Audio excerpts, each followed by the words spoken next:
Hello and welcome back to the Chattergate podcast, where I discuss media in the forms of reviews and topic-based discussions. I'm your host, Drankin Thomas Hughes. Today, I'm talking about a film that's literally coming out right on this day.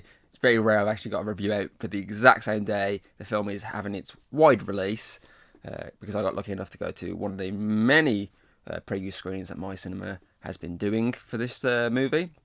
Literally about 5-6 showings per day. And I was like, okay, I'm jumping at that first fucking day they're doing it, which was a Monday. And I was like, I'm doing this.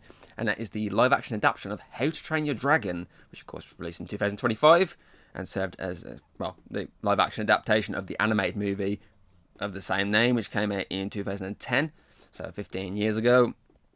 And obviously, once again, directed by the same director, Dean DeBlois, is that how you pronounce his name?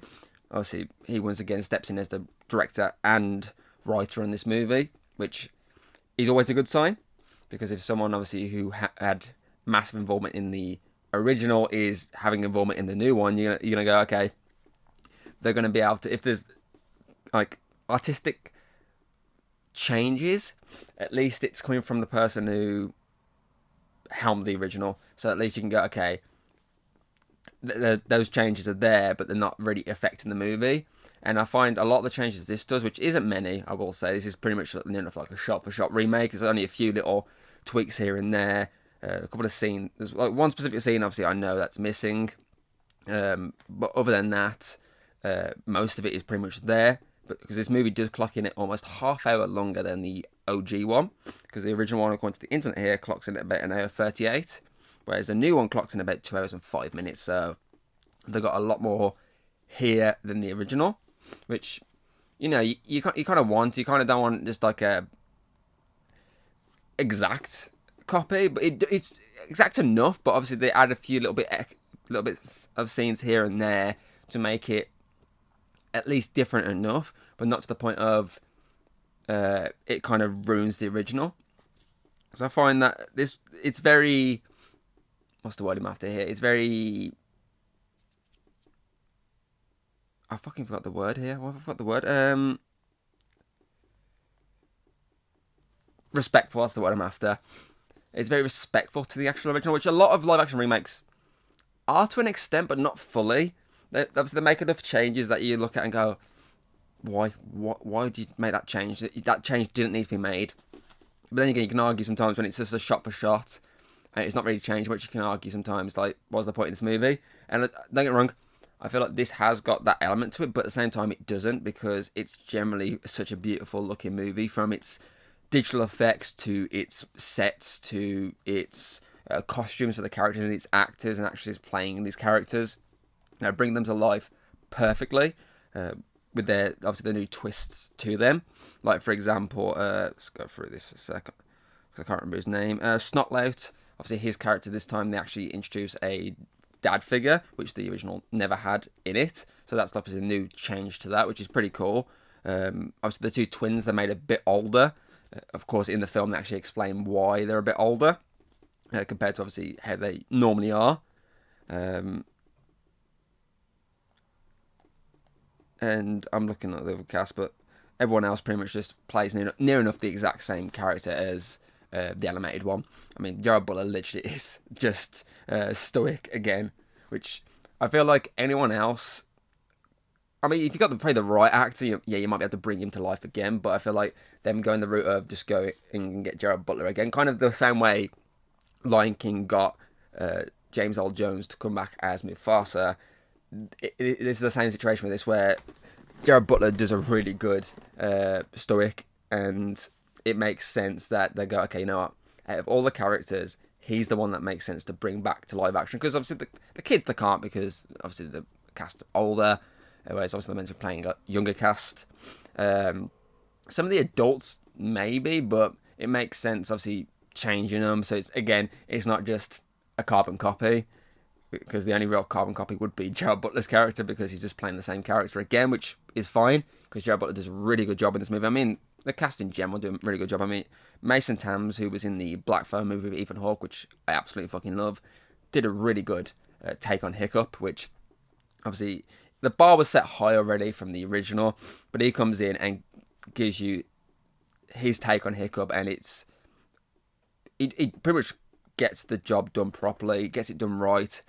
It does generally feel like you're watching the animated Hiccup again, just live action, which is the whole thing with this movie. It's you're watching it going, okay, it just feels like the animated movie, just on big, obviously on a larger scale, because it being that live action. And I was absolutely looking forward to this from as soon as they announced it. I was like, as soon as they announced it and announced that this same director was involved, I was like, okay, this has got a good chance of being really good. And obviously, Hayden and I walked out of it going, it's probably one of the best examples of a live action adaptation you can ask for. Because in the past, month, this is our second live action adaptation of an animated movie we've seen, because we watched Lilo and Stitch last month. And that one, yes, at times, obviously, there's a few shots in it that are very much from its source material, but it does change a lot with its story, i.e. its villain specifically, and a few, obviously, the way it portrays its main characters. It changes a lot there that you go, I don't, like some of the changes you go, okay, that's not bad, I don't mind those changes. Like, I didn't mind, for example, the changes in that film to the relationship between Nani and Lilo, the fact that it's still showing that Nani is basically still just a kid, whereas the other one never really showed that heavily. So I like those changes, but it was just a case of I didn't like them going with Jumba as the villain over Gantu. That threw me out, and obviously lost it a point, in my opinion. So when I watched this one and go, okay, they haven't really changed much, but I'm fine with that, because the original one is just perfect. And it's the same when they did Lion King. The original is that perfect that you don't really want them to tweak too much. You don't mind a few little tweaks, here and there, just to look at the something and go, okay, I could do with changing that. I could do with adding this here to obviously extend the runtime, or just change a scene that wasn't really looked upon as amazing. That you can understand. It's obviously the problem with the Lion King one was the idea of them going with the photorealistic remake path. So it was the case of, yes, it looks really fucking good. Don't get me wrong, the visuals look absolutely stunning, but them going the realistic look took away a lot of the emotion from the characters, which they then realised when they did Mufasa, because they added a bit more of the emotions back into the characters. So I'm happy with this, that they didn't go to the point of they took too much emotion away from these CGI dragons, because, Toothless, the whole point of his character is, it's just like Stitch with Lilo and Stitch, it's a very emotional character. Obviously, unlike Stitch, which has some level of words, Toothless doesn't. Toothless relies on his eyes and his mouth to sort of portray his emotions with his smiles, his anger, his sadness, and the CGI for this absolutely brings that to life. Obviously, you don't get to see too much of the other dragons, like in terms of getting to their emotional sides of it, which you never really got to in the first one anyway.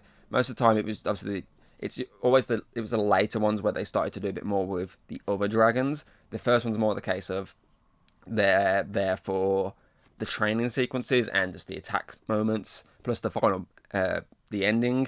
So it makes sense that you're not going to see too much of them, because that's not in its original counterpart. It's just the Toothless situation. If they get that wrong, then it's going to fuck up the entire movie. And I feel like that could have been the same with the Stitch movie. If they fucked up Stitch too much, then that would have drew away even more heavily from a movie that people were already heading into being a bit skeptical, because of obviously the tweaks they'd made to Jumba and Pleatley. So obviously you already have people going skeptical with that. If they did the change too much to Stitch, then people would have walked out being like, fuck's sake, that literally this is the whole point you went to watch it. And it's the same with this. Toothless is, well, yeah, I know Hiccup is the main human character, but Toothless, come on, he's the star. It's a dragon. It's a very fun dragon that's very clearly like a cat and a dog mashed up into one with a lot of the stuff it does.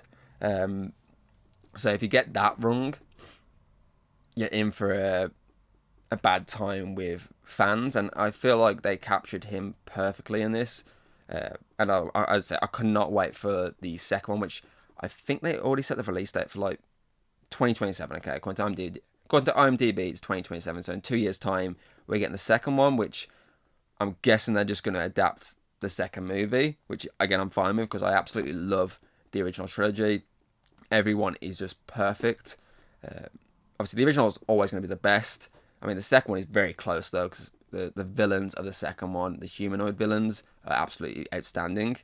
But so I'm looking forward to see how they do that in the next one, who they cast for those roles.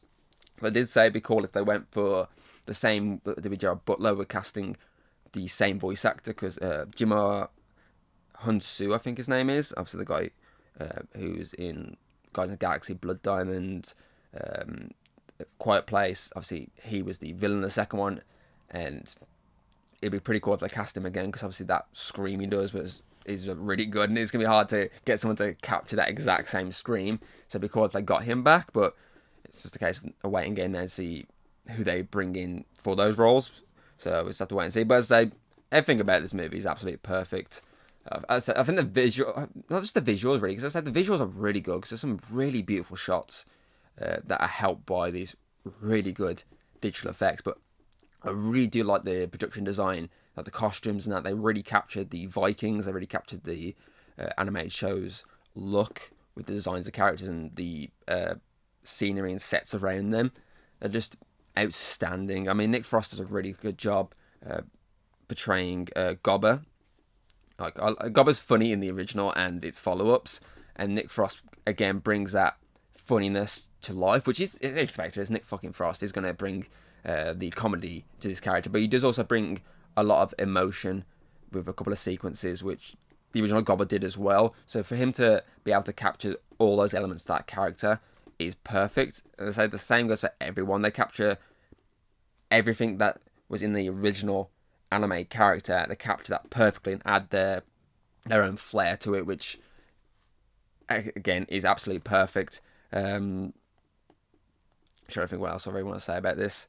As I said, I just absolutely love Hedge Train Dragon. I mean, I managed to get this really cool little cup from my cinema. It's got all the characters on, well, all the dragons on it at least.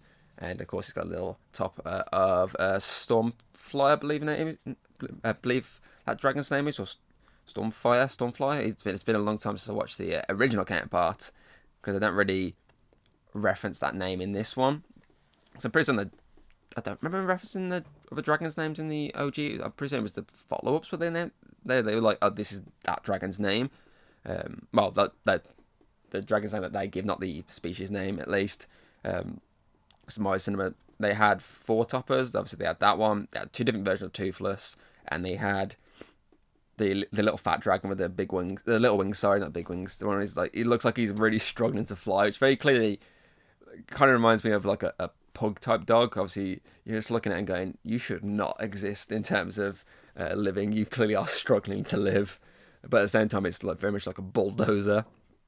And so they had all 4 of them. I'm surprised they didn't have the other dragons as toppers, but it was just those 4 ones specifically. Hayden got very happy. Was very happy, when she had the Toothless one, because that's the only one she wanted. When I showed her, and she was like, "I want the Toothless one," I was like, "We have to wait and see." And when they pulled those 2, I was like, "Fine, I'll have the one I'll have Astrid's dragon. It's not a problem. I'm not fussed with which one I get. Maybe cool if I had the Toothless one, but I'm fine with that one. She's a pretty cool, sick ass dragon. I mean, it's a dragon.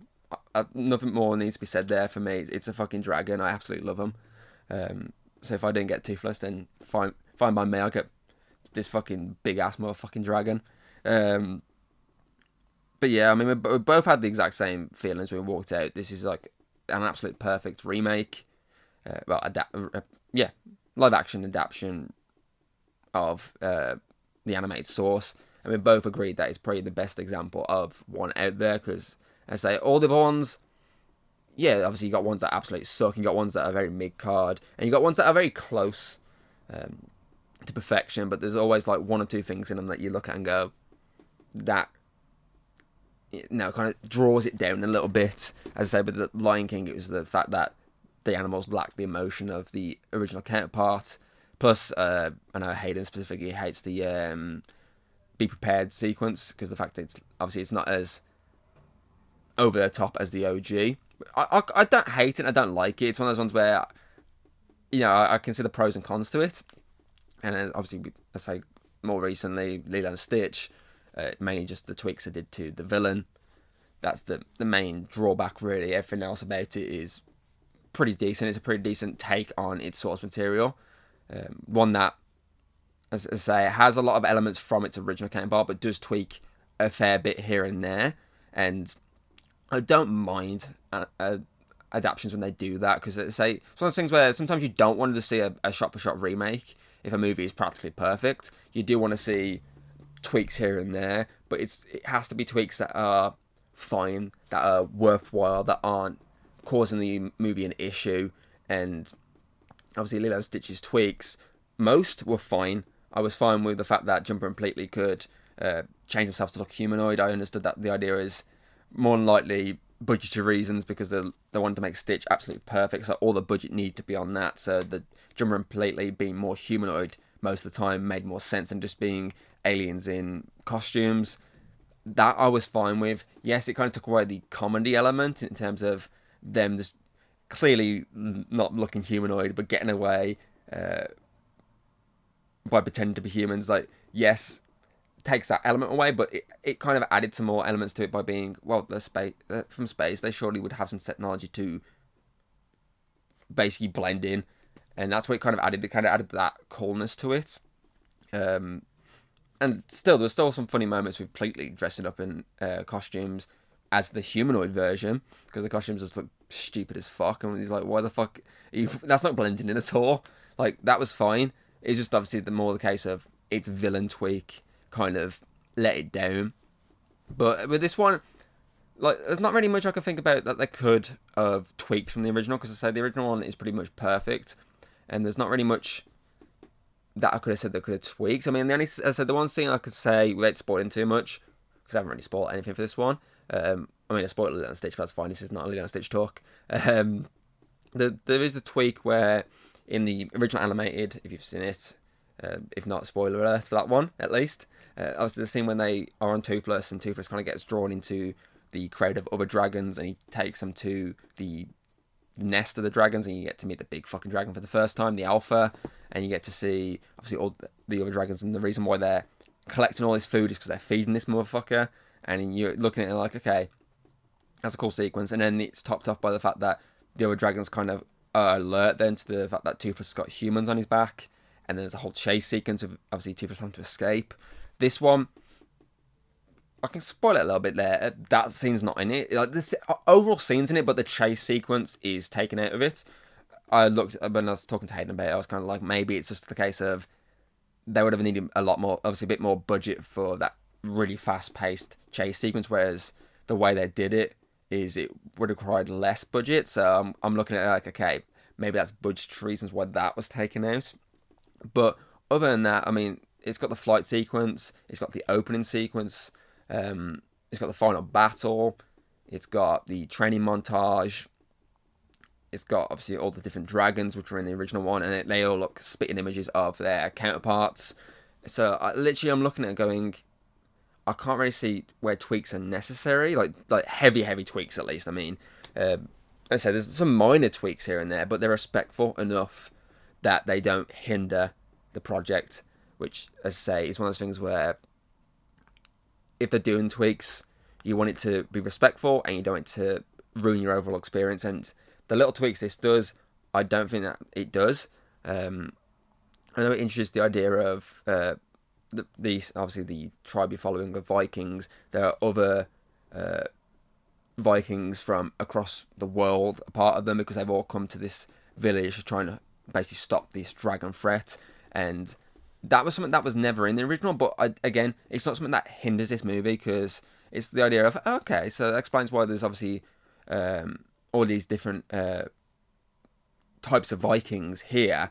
It's because they're not all from the same original group, that have all come from far and wide. I mean, there's one specifically like from like Asia, the Asian region. Obviously, it's female, if I remember correctly. It's been a few hours since I watched it. Obviously, she's come with them, and obviously there's ones from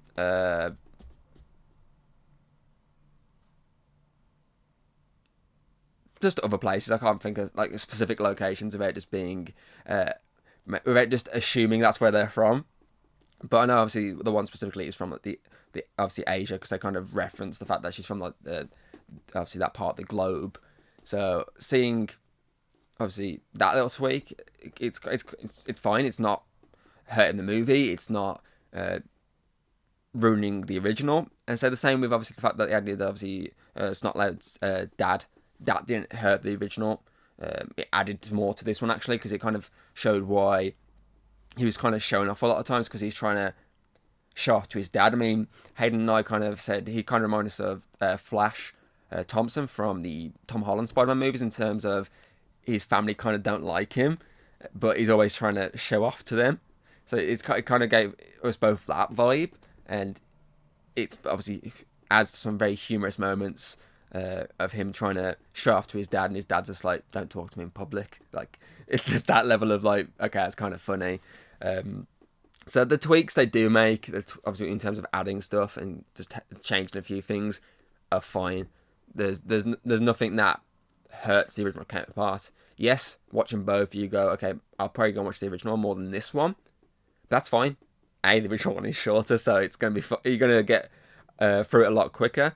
But I'd still would love to watch this again, multiple times even. I'm going to pick this up on Blu-ray. I might even have a look for the Steelbook, as long as it's got the Blu-ray with it. I've gone out of the realm of buying Steelbooks if it's just a 4K copy. I want the 4K and the Blu-ray, because I ain't paying Steelbook's like 35 quid minimum now. I ain't paying 35 quid just for a 4K copy, when I can literally pay 25 quid for the 4K. So I'm going to check out, see if they have the Steelbook of this, and if they do, if they have the Blu-ray of it, because I'd love to pick this up on 4K Steelbook, because it's absolutely stunning.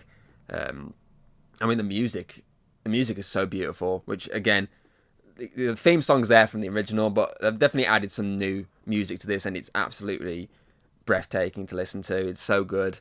I don't know what else I can really say other than this is generally just the best example of a live action adaptation. Yeah, I can't really think of much else. So I feel like with that in mind, I'm gonna give this movie, How to Train Your Dragon, the live action adaptation, the exact same score I would give the original, which is a 10 out of 10. It's just so good, and I can't state this enough that it is the best example of a live action adaptation. So hopefully other adaptations learn from this and learn to give us not major tweaks from its source, but enough that you can go, okay, it's not the exact copy, but there's enough of the, Control C and Control V there that you can, you're getting the same level of enthusiasm, the same level of entertainment, the same experience from this movie that you would have from the original version. So I'm definitely looking forward to the sequel, and hopefully this movie does well enough, and that movie does well enough that they greenlight the third one, because I would like to see them obviously complete the trilogy. And to be honest, I would kind of like to see them go beyond the trilogy if this does well enough, because I would love to see them explore a brand new story within this realm, because the original animated trilogy, its finale pretty much was the the Christmas special. I think was the last entry, wasn't it? But the Christmas special itself, I'm pretty certain, was set before the ending of the actual third movie. I'm pretty certain it was like set between obviously when the dragons leave, and when obviously Hiccup meets Toothless again. I'm pretty certain the Christmas special was in there somewhere. So I kind of would like to see them bring in a new story. So we get the three stories that we know and that we fucking love, but I'd like to see them maybe in the future bring another story to life. Heck, even if it's not in live action, if they bring the story to life animated again, I'm in for that. I'd love to see another How to Train Your Dragon story that isn't one we've already seen. But still, that's not me dissing this movie. I still absolutely love it, and I'm back in the level of it's a 10 out of 10. I know Hayden and I both agreed that it's our favourite movie we've seen so far this year. I mean, my favourite movie up until this point was, up until this weekend just obviously passed, was Thunderbolts. I absolutely love that movie.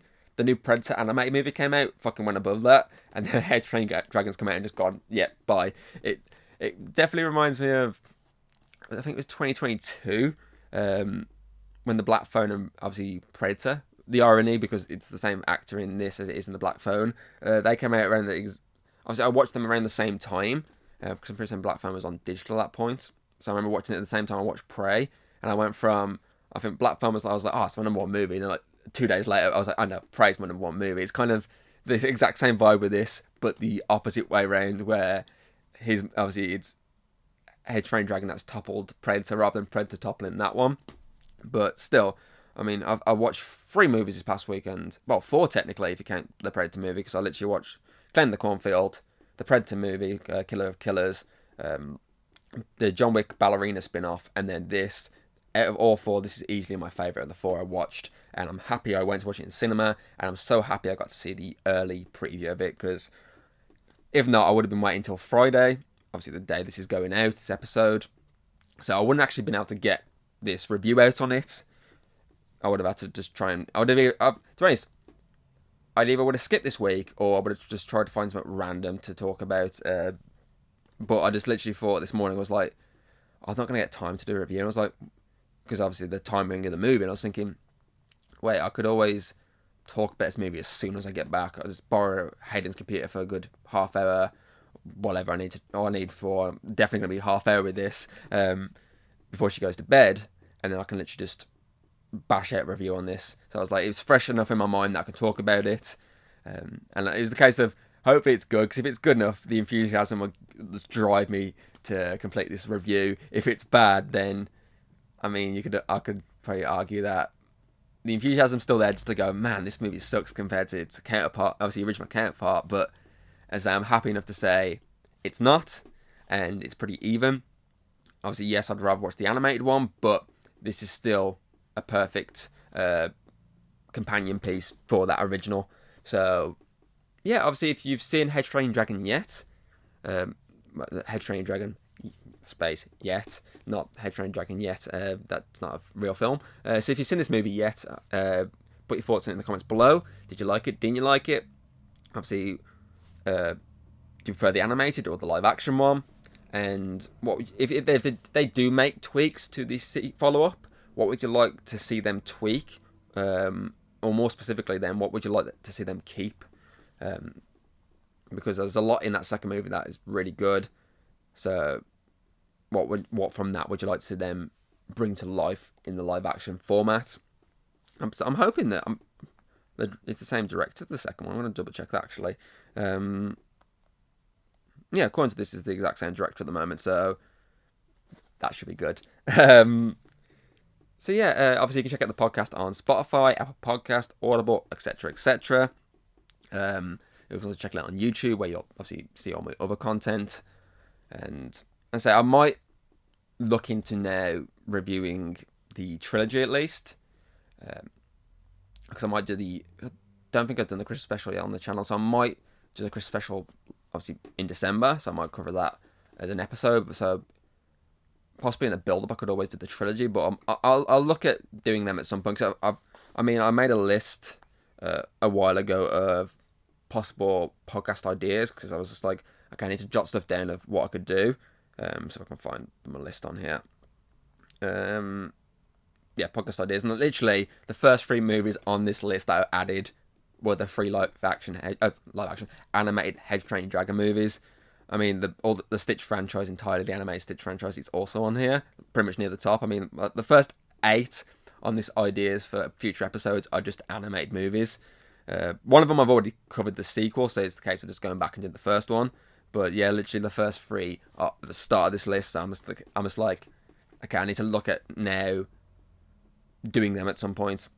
Because I do believe it's next week. I think next week is the Jaws one I wanted to re-review. So I'm just going to double check here. Yeah, so next week I'm going to try my ass off to re-review the Jaws movie, since it's its anniversary. And I did say a couple of weeks ago that I want to re-review it to celebrate the fact that the movie is literally fucking, 50 years old now, is it? 18, 19. Yeah, I don't know.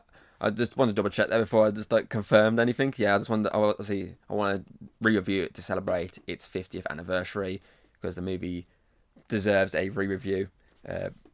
because it's also one of the first ones I did on the show. So it's 5 years since I first started doing podcasts. So it makes sense as well that 5 years later I'm re-reviewing the first one I ever did.